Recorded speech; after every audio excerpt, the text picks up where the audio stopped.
Barsky. He is a former KGB spy and author of Deep Undercover, My Secret Life and Tangled Allegiances as a KGB Spy in America. Jack, welcome back. Good to have you back on the program 2 nights in a row. Well, good to be back. So what do you make of this? Is she a spy, what we would call a spy?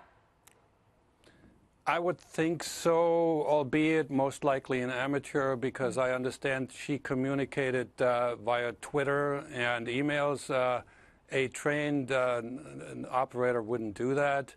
But you asked an interesting question a while ago. We said, how many of them are there? That's an excellent question, because there could be a lot. You got to understand one thing.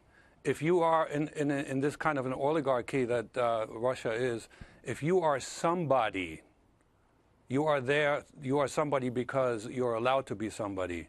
And if you're going to the United States, somebody will talk to you and try to help you that you can help them. So any contact with Russian nationals have to be suspect. And I am totally flabbergasted by the lack of understanding by some of our politicians that when you touch a Russian, you possibly touch Russian intelligence.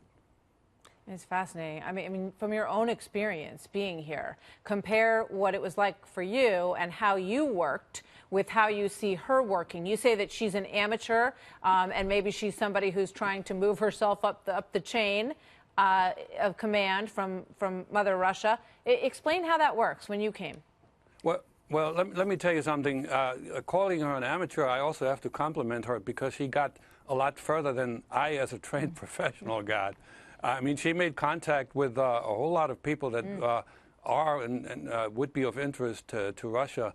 I failed in that respect.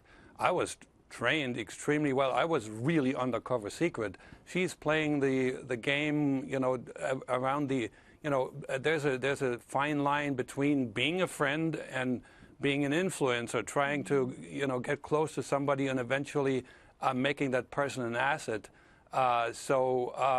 That's the big difference, and I think the more people Russia can throw at this, and we have a pretty open border, we let people in, we let people study here and so forth, the more of a chance there's for success. So one of the things that they're investigating is whether or not she was using this gun advocacy group to funnel money through the NRA to, you know, then have the NRA use money to support the Trump campaign. What do you think of that theory? I think it's a bit of a stretch, however, and this comes right out of the old KGB playbook.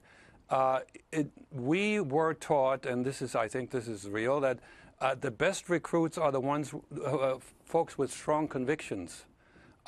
Even more so when people who are subject to ideological thinking, but strong convictions where you befriend people and you make believe that you have the same beliefs, and that way and this is called, in intelligence circles, called ultimately recruitment under false flag. I know you said that it almost brought you to tears yesterday when you watched the president, and you just said you think a lot of politicians don't get it when it comes to how this works. Would you put the president in that category? Unfortunately, yes. But it's not just the president. It's a lot of our lawmakers.